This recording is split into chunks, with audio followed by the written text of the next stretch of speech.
I really think Light Yagami is supposed to be the best, but Light Turner, he's not the best. Light Turner is more of a smartass. He's like Spider-Man without the coolness. If Spider-Man killed people and was a villain without powers and just a notebook, that would be Light Turner. Yeah, I guess I never properly talked about this movie in a review format, and since I now have a plethora of time, I guess it's time to look back on Netflix Death Note. Does it deserve the hate it gets? Or is it fairly unoffensive? For a little backstory for what this movie is based off of, it is based off the popular anime and manga by the same title, Death Note, which is my #1 favorite anime, by the way, that got me into anime in general. Written by Sugumi Oba, illustrated by Takashi Obata, and animated by Madhouse Studios. It's a story about a by-the-book genius named Light Yagami receiving a death note which triggers an ultimatum in his head that he is the only one who could possibly make the world a better place. The detective L hears about issues going on and is intrigued to solve this case. A lot of people refer to this story as a cat and mouse chase by geniuses. To me, it's just one of those shows you watch and it makes you feel smarter after watching it. The manga has sold over 30 million copies and it has been nominated and won several anime and manga awards.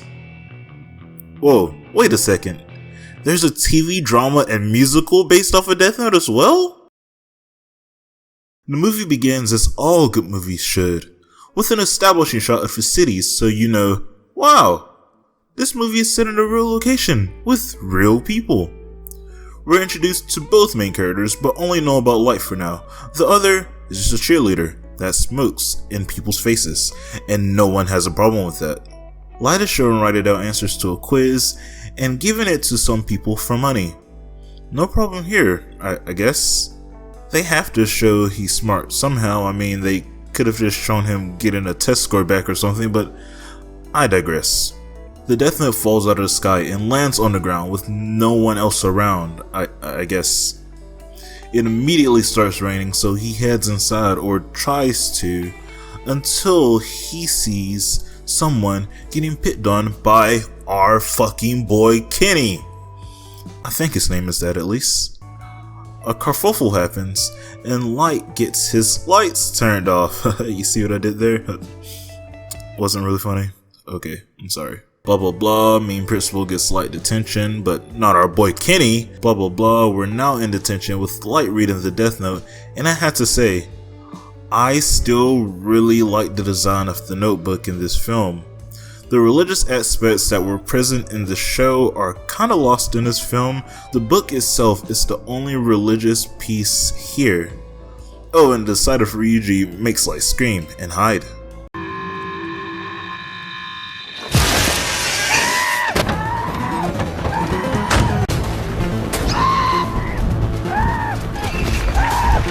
As far as we know currently into this film, we are to believe that this is Light Yagami.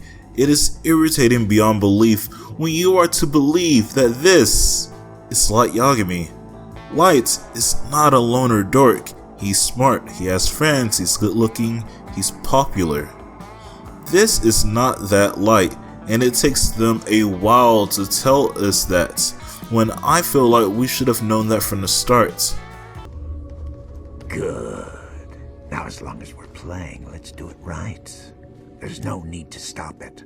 Who? Sorry, what else is there? How?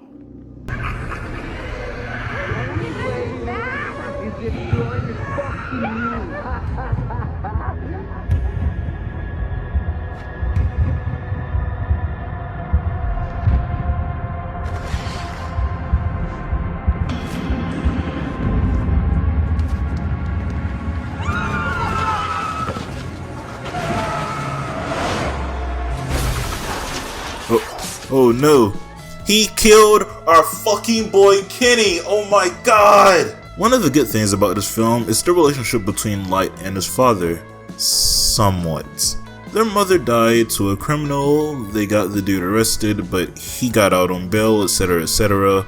Obviously, he was the next thing written down on the Death Note. It takes this film 21 minutes to give us his full name as Light Turner. Again, not letting us know that this is the Light we know as soon as possible is one of its biggest flaws. He meant it isn't the Light that we know. Around the same time, we're introduced to Mia Sutton, not the Mia Amane character. No, he meant Misa Amane. And find out Light sucks at keeping secrets. Your book? I can't tell you. Okay. Do you really want to know? Sure. Okay, then I'll tell you. Which is surprisingly a recurring trait of his within this film. What I don't understand is why did they change the rule about seeing Shinigamis whenever someone comes in contact with a notebook? It was a bizarre rule to get rid of. Oh, and after forcefully proving the notebook was real, they start becoming an item and getting aroused with one another over dates where they kill people and write people's names down in the notebook. 30 minutes in and we get introduced to L. I wonder if this actor is a weeb and has seen Death Note before. If so, he must have been fanboying so much when he got to speak Japanese and to just try to be L. This movie's portrayal of L is an interesting one. He says smart things, but I'm not sure if he says them because he is smart or if he just says stuff to sound smart. The individual known as Kita, as I'm sure you're aware, has taken credit for over 400 deaths. Oh, shit. While we don't know how he kills his victims, we do know how he chooses them. Prior to his deaths, all of the victims have had their identities released to the media. This would suggest that Kita is not some omnipotent force. He's a person, like you or me. He is also a coward.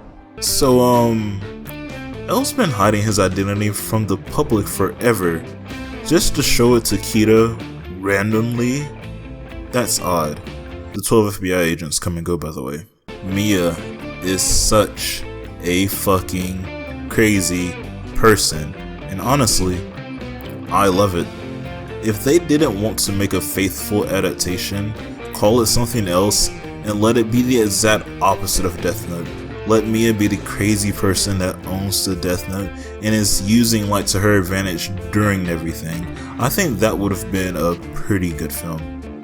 Maybe I'm just a simp though. L forms a working relationship with Light's dad, so Light's father makes a public announcement now, and for no reason, Mia, crazy, lovable Mia, was so fucking ready to kill him off. But Light refused, and since Light's father didn't die, L now knows Light's father is Kita without any more substantial evidence. He meant Light Turner. Come on, Darius. Do better. You meant Light Turner. Why would L think it's Light's father that's Kita? Come on, bro. That's fucking stupid. The movie could have went down that route though. Yeah, this is the route it's going down, I guess. L and Light talk. Light, again, makes it painfully obvious to L and the audience that he is Kita. So you really have no idea, do you? Well, I have several ideas. Eventually, you'll tell me which is correct. What if it turned out that all arresting Kira did was give that power to someone else? Someone potentially much worse. You're suggesting the ability is somehow transferable. I'm suggesting that maybe what you and the person you're after want isn't so different, and maybe they're as ready to see the killing end as you are. And I have no idea how his father has not come up with that conclusion yet. He writes Watsudi's name down, which just brings up a whole bunch of questions to me. I thought Watsudi was also an alias just like L is. I thought you couldn't get someone to know something that they don't know. And why the goddamn burning rule? Well, I know why the burning rule, because that is very integral to the climax of the film, but why the burning rule, man? Why? Hearing about Watsudi, L starts descending down this pathway of going into madness, and now just wanting Light dead. I don't know if this is an unpopular opinion or not, this is my JMash97 talking, but the descent into madness and throwing away previously said morals that L goes through within this film is something kind of amazing and something wasted within this film.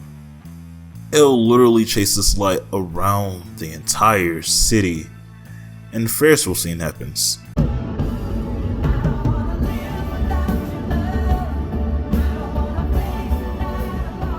I'm sorry, but the song choice still makes this scene very fucking funny to me whenever I see it.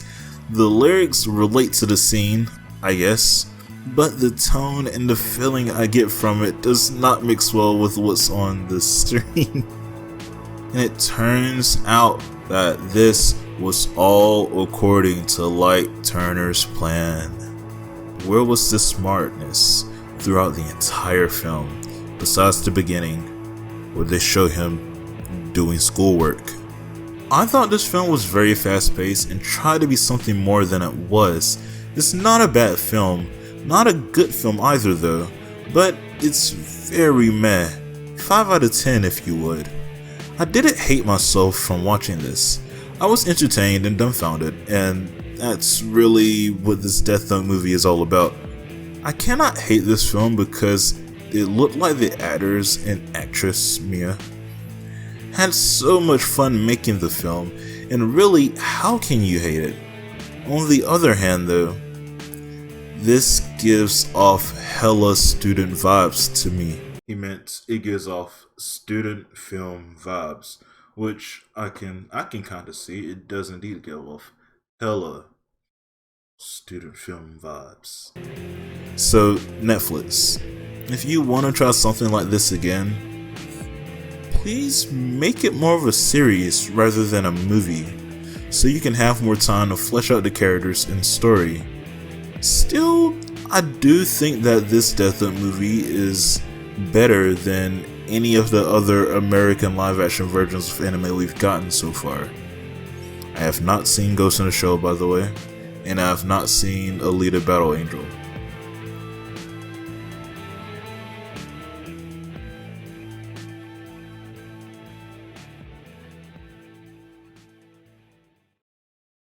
The name Kita within this film was an interesting one. From what the movie said, the name Kita means light in Russian and Celtic or something like that. Well, it inspired me to do some half-assed research on it, and it turns out through my half-assed research, Kita means black lord or mistress. Ooh. I saw nothing about it meaning light, but if you guys know anything about that, please let me know. And why did this Death Note have so many rules within it?